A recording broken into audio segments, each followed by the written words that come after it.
Hey everyone, how are you all today? I hope you're all well and full of the joys of summer, even if your summer's down under and you're chilly. So today we're in the kitchen, but it's not for cooking. I'm going to show you a couple of things I do with the calendula petals.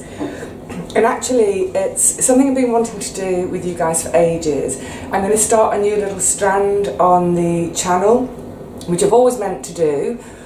But so far, obviously, sort of gardening and cooking and thinking out loud has sort of like taken over everything, and that's obviously the time of year. It's all about the garden and the food at the moment.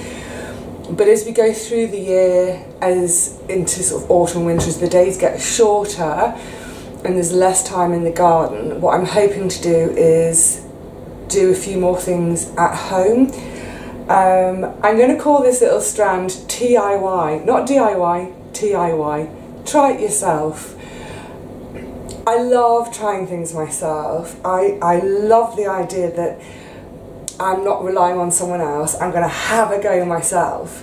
So within this strand I'm hoping to show you the bits and bobs of, say, cosmetics, not really cosmetics, sort of skincare, body care stuff I do. Plus some of the home cleaning ingredients, home cleaning recipes I use. But also, just as we go along, probably a bit of sewing and some of the sort of maintenance around the house. Even little things like clearing the sink drain, taking off the U-bend, that sort of thing. It may sound ridiculously simple and daft to some people, but actually there's a lot of folk out there who don't know, and if you've not had someone to show you, whether it's your dad or your grandma or your cousin, whatever it is, if no one's ever shown you, then how do you know? And the fact is, there is so much we can do for ourselves without getting some professional in who's going to charge us 90 quid an hour just for looking and going, that needs a part. So we're going to have this lovely new strand called Try It Yourself TIY. So, starting today with the calendula, which makes me so happy, just the sight of it. Look, this is all I've got left from last year, but isn't it beautiful? So this was all gathered over sort of June, July, August and into September last year. I dry it in the shed, literally just lay it out. Here's a lesson I learned. 2 years ago when I was doing it, I was drying them in my lovely wicker baskets. You lose loads of the petals into the wicker. So now I actually just use plastic trays. They were propagator lids, but they were like rubbish. Listen, someone gave them to me as a gift, I'm very grateful, but they were rubbish as propagators. But I kept the lids and I dry them in the lids so that when it's all fully dry, all the petals that have fallen off, I can still get those. So this is all I've got left from last year, and today I'm going to show you two really super duper simple things. Now, first things first, why do I love calendula? Well, isn't it a sight to behold in the garden? I mean, you cannot walk past my little bed of calendula without smiling. I see people walking up and down, they can't see me, I'm in the other veggie patches, and I see them just look and smile. So grow them for the pure joy. But if you're going to use them, I grow calendula officinalis, true calendula. If you are wanting to use them for their medicinal properties, I suggest growing the officinalis rather than, there's all sorts of variants. Calendula has fantastic healing properties for skin. It's antimicrobial, it's great on minor sort of cuts, scrapes and grazes. It's good on post-sunburn skin, please don't get sunburnt though. It's really good for nappy rash. I'm sure there's lots of you new mums out there who have bought nappy rash products and you'll see it's got calendula. But actually, and this is quite pertinent at the moment, for those of you with elderly relatives who are having to use pads if there's incontinence issues, it can be a really useful skin treatment. So whether you're helping with the pad changes or you have someone else, you want to be checking on skin integrity all the time, because skin that's sitting closed in with urine, it can break down, especially in old people's skin where their cell renewal just isn't what it was. So use your calendula for nappy or diaper rash, whatever you want to call it, or pad rash, because in grown-ups we don't want to say nappies.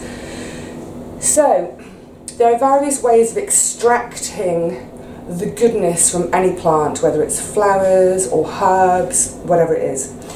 Today I'm just going to talk about oil maceration as a way of extraction. The idea is that we want to take the goodness out of those petals, roots, leaves, whatever it is you're doing, and hold it in something else that we can then use. So let me show you how I do my oil maceration. Just going to tip you guys down a bit, this tripod is still being naughty. Okay, so I get distracted just by how gorgeous it is. I'm going to set that one aside a minute. So I've got a clean jar with a screw lid. I just have masses of Kilner jars in my home because they're reusable over and over again for all sorts of things. When you've got your jar, there's a little section on the top that screws on and off. That's good for about 10-15 times if you're using your bottles for canning, bottling, what have you. And then the little insert, whoopsie, which has, as you'll see underneath, the little rubber seal. Now if you're using these for canning and bottling, so like I do with my tomatoes, after your tomatoes are done, this bit will get thrown away because its seal will have gone. You can keep the ring for sort of 10-15 more times, just get new inserts. But if I'm just doing these little householdy things, I just keep using them over and over and over again. I have a separate set for householdy bits, so that I know that if I'm preserving food, I'm not going to be using these inserts anymore. So, clean jar. This is the best bit. Oh, it's gorgeous. It smells like tea. Actually, you can use calendula internally. My proviso to that would be it can induce menstruation. So if you're pregnant, please don't use it internally, and even externally, probably just check with your midwife or your nutritionist, your naturopath, whatever you're using. So I'm going to take a bunch of these out. They're going to fly everywhere. We'll scooch them up. We don't want to waste a single one. I think people actually sometimes use this as fake saffron as well, and you can see why.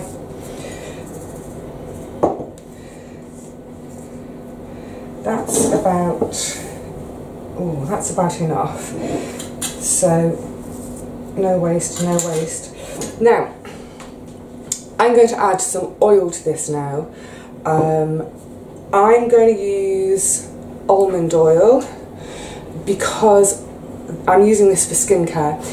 Almond oil is absolutely brilliant for skincare because of the high vitamin E content. It's also really quite gentle. I have used different oils in the past. I've used olive oil. I would probably steer clear of using a nut oil just because of reactions. Now a little word on the almond oil, and actually for this whole strand in general, a lot of the things I'm going to do over the next sort of few months with you guys, the ingredients are cheap as chips and common as, I don't know, sparrows. Bicarbonate of soda, citric acid, those sorts of things. You can get them up and down the high street really easily. Actually, let's have you back up here just while I'm talking to you a sec. So yeah, lots of the ingredients are going to be super duper dirt cheap, much cheaper than products you can buy ready-made from the shelves. There will be some ingredients which you may balk at the price. So for instance, this almond oil, when I first started using almond oil, I would buy it from my health food store. Bottle this size, £10. It's a lot of money. I then discovered actually I can buy it like this for £3.50, a third of the price. Just as good quality, brilliant. So first things first, shop around.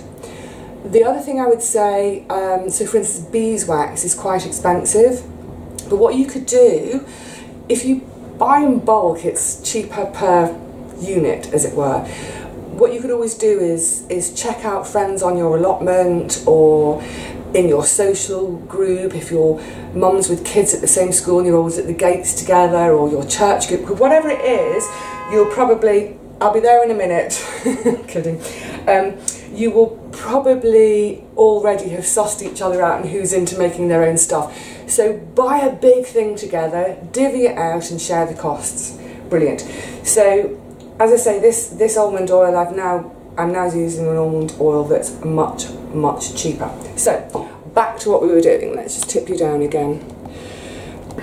Quite simply, I'm going to fill the jar. I want to basically have about an inch over, just trying to get them all a bit tickledy. You want to have about an inch of oil above the petals. Now the thing is, the petals are going to float up. You can always look at the bottom to see how much you've got in the bottom, and I think I've done that just about perfectly. Okay, don't throw your dark glass bottle away, because when this is done we're going to decant it into the dark glass bottle again to give it some protection from light. That's it. So, which lid was which? Oh, this is the lid. Put the cap on, leave it. Now, there are two steps now. There's a slow method and a fast method.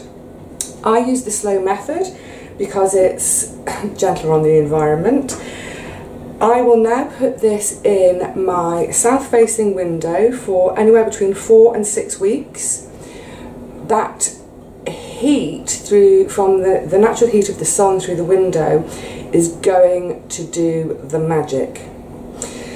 If you're in a desperate hurry and you need your oil more quickly, you can do this whole process in a bain-marie or a glass bowl over a pan of water on a low heat for 2 hours. Just keep checking the water level, make sure there's enough for it to simmer away. And then once your 2 hours is up, we're going to strain. I'll talk about the straining in a second. I don't do the 2 hour method just because it's using 2 hours of gas. That's going to cost. I'm not in a hurry. I've always got these on the go. But like I say, if you are in a hurry, stick it on the gas. Last things last. That makes sense. I'm going to pop it inside this brown bag, just so that sunlight, daylight doesn't spoil it. So when I come back to this in 4 to 6 weeks, or if you've done the stove method, all you'll do is tip it through a strainer with a funnel. So a funnel coming out of your dark glass bottle and a strainer, and in it goes. And at that stage, you can use it simply as it is. So at that stage, I would just use it as a body oil. So after a bath or shower, I put it all over. It's gorgeous. It feels so luxurious. I quite like using oils on my body. I know some people are a bit like, ooh, it's greasy, don't like it. So I'm going to move this a sec. It's not going to sink in straight away. And later on, when that oil's ready, I'm going to show you how to make a body balm, which again is quite a thick one. Great for nurses' hands, gardeners' hands. But again, it does feel quite thick and greasy, and some people don't like that feeling. When you're used to shop-bought hand creams and body lotions, it's like, oh, it sinks in so quickly. You look on the packet, on the bottle, the first ingredient of so many of these products, aqua. Aqua's water. Water evaporates. So, I've got an itchy schnozzle. Like I say about the ingredients, some of them being a bit more expensive, the bottom line is, so many of those products that you might already be buying or regularly buy from the shops whether it's shampoo, body lotion, whatever, you're paying for water. It's crazy. So give it a go. I would say if you're using the oils or the balms, you know, you're not necessarily going to jump straight into bed or into your clothes. Let it sink in a little bit. When I do it on my hands, I sometimes put a wee pair of cotton gloves on just for half an hour to help it soak in, then they're fine. Now the other thing I do, which I will do later, is I've got my jug ready and I've got my calendula petals. I do a little hair rinse. So I'm not actually going to rinse my hair right. Oh my goodness, my tripod just broke. Did you hear that snap? I'm not actually going to rinse my hair right now, but if I was, so I get my jug, get, you know, a goodly nice handful, sort of like a handful, you see that much, into the jug. I pour on some just off the boil water, fill up half the jug, and I let it sit for 10 minutes. So I'm just going to try and, I can't believe the tripod just broke. Annoying. So what I do when I use the hair rinse, it's about maybe once a month, maybe once a fortnight. I actually use the almond oil, the infused almond oil, wash my hair as normal. When I finish washing it, I get the almond oil and just kind of put it through the ends, put my hair up in a towel, give it 10 minutes. I heat the oil gently beforehand so it's warm when it goes on. Wrap it all up on the top of my head, get my calendula infusion going. So after about 10 minutes of it steeping, I'll then strain it because I don't need the petals in my hair. Quickly wash out the oil and then finish with the calendula infusion, the water infusion, just poured over. So it's really good for blondes, mid blondes, or like me. You see, I'm kind of like mousy. Actually, my hair's still damp from this morning.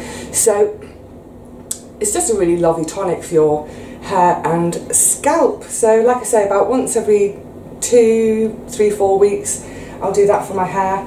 The better I look after my hair, the less I have to go to a hairdresser and pay to have all the ratty bits cut off.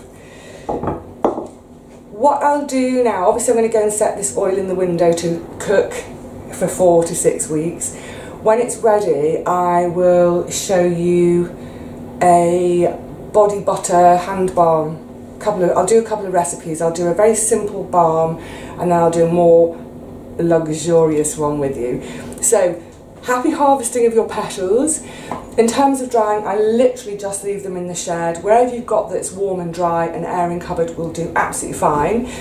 So happy harvesting of them, happy drying, and have fun in the kitchen mucking about with them and then enjoying, luxuriating with them in your bathroom later on. I will see you all, I hope, very, very soon. But for now, I say cheerio, take care, and happy slathering.